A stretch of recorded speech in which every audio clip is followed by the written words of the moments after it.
আমাদের নির্দিষ্ট সময়ের একটু অতিরিক্ত সময় আমরা শুরু করতে পারছি বিশেষ কিছু কারণে। তো যাই হোক, আমরা আমাদের উদ্বোধনী অনুষ্ঠান শুরু করতে চলেছি। দলের সমস্ত সদস্যদের অনুরোধ করছি, প্রদীপ প্রজ্বলনের উপকরণ নিয়ে এসে তোমরা মঞ্চের পাশে দাঁড়াও। আমরা প্রদীপ প্রজ্বলনের মাধ্যমে আমাদের অনুষ্ঠান শুরু করব। শুধু এই অনুষ্ঠান শুরু হওয়ার আগে আমাদের কালীপুর অ্যাক্টিং লাভার্স থিয়েটার প্রাণ পুরুষ নরোত্তম প্রসাদ শীল, এই দলের পরিচালক, তাকে কিছু বলার অনুরোধ করছি।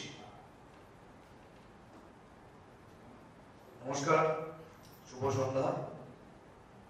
মঞ্চ উপবিষ্ট বিশিষ্ট মানুষ, থিয়েটারের মানুষ এবং যাদেরকে দেখে বড় হয়েছি সেই সৌমিত্রদা, আশিসদা, প্রত্যেকে আমার প্রণাম, অভিনন্দন এবং অত্যন্ত ভালোবাসা।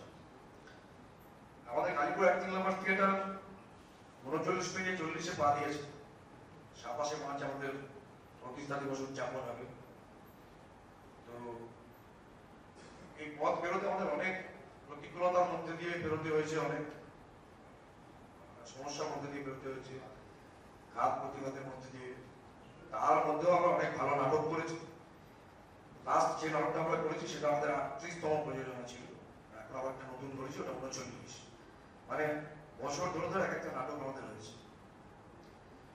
বেশি কথা বলবো না, আমরা খুব আনন্দিত যে আমরা 40-এ পদার্পণ করতে পারছি এবং সেই জন্য এই মার্চ মাস জুড়ে আমরা অনেক কর্মসূচি দিতে পেরেছি এবং সেটা সাকসেস করতে পেরেছি আপনাদের আশীর্বাদে এবং ভালোবাসায়।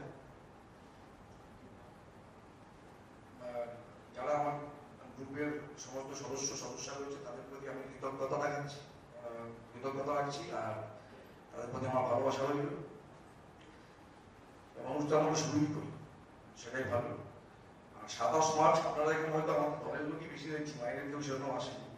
27শে মার্চ আমাদের দলের ঘরে একটা সেমিনার হবে, সবাইকে অনুরোধ করবো আপনারা আসবেন। এবং এই নাট্যোৎসবটা 2 দিন যে হচ্ছে, আপনারা একটু মানুষকে বলুন, মানুষ না এলে যারা নাটক করবে তারাই বা কাদের সামনে করবে। আর আমরা যে উৎসবটা করেছি, এই উৎসবটাও তো অর্থহীন হবে।